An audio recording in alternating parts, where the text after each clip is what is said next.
জমিটা একসময় পতিতা ছিল, মানে অনেক ফসল টসল হইতো না।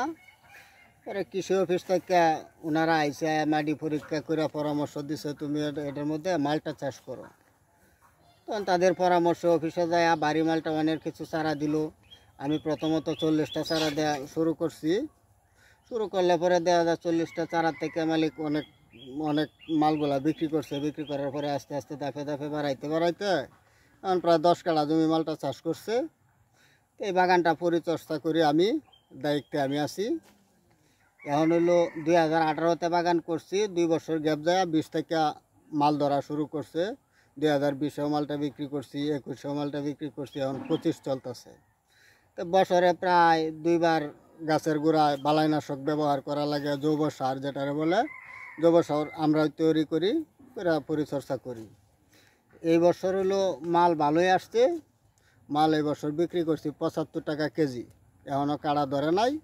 আমাদের রাস্তাঘাট খারাপ, রাস্তাঘাটের কারণে অনেক ব্যাপারী পাই না, মাল বেচতে আমাদের অনেক কষ্ট হয়। মেন রোড থেকে অনেক দূরে। তো শুক্রবার থেকে মালগুলা কাটবে।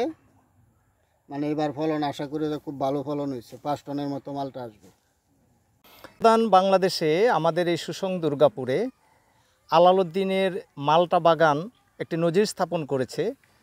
এখানকার কর্মহীন যুবকদের এই মালটা বাগানটি একটি নজির হয়ে থাকবে। কারণ এই মালটা বাগানের চাষ করে যে আমাদের স্থানীয় যুবকরা আছে তারাও উদ্যোক্তা হিসেবে গড়ে তুলতে পারে। আলাউদ্দিন সাহেব যে বাগানটা প্রতি জমিতে ছিল, অনেক জমি, সেই জমিতে সুন্দর একটি বাগান করেছে। এছাড়াও আরও যে জমি রয়েছে সে এই জমিতে সফলতা অর্জন করেছে বিধায় বছরে 4-5 লাখ টাকাও আয় করছে মালটা বিক্রি করে। এখন সে আরও জমিতে মালটা বিক্রি করার উদ্যোগ নিয়েছে, যে কারণে আমাদের এলাকার সহ এবং সারা বাংলাদেশেই এই কৃষিপ্রধান দেশে এই অল্প পুঁজি বিনিয়োগ করে যে মালটা আয় করা যায়, মালটা চাষে যে অধিক লাভবান হওয়া যায়, আমি মনে করি এটা আলাউদ্দিন সাহেব একটি মানে সফল উদ্যোক্তা হিসেবে যুবকদের মাঝে আইকন হিসেবে বেঁচে থাকবে। আমরাও চাই যে মালটাটা চাষ করে যে এলাকার যে যুবকরা আছে বা অন্যান্য এলাকার যুবকরা আছে সে অল্প বিনিয়োগে মালটা চাষ করতে পারে।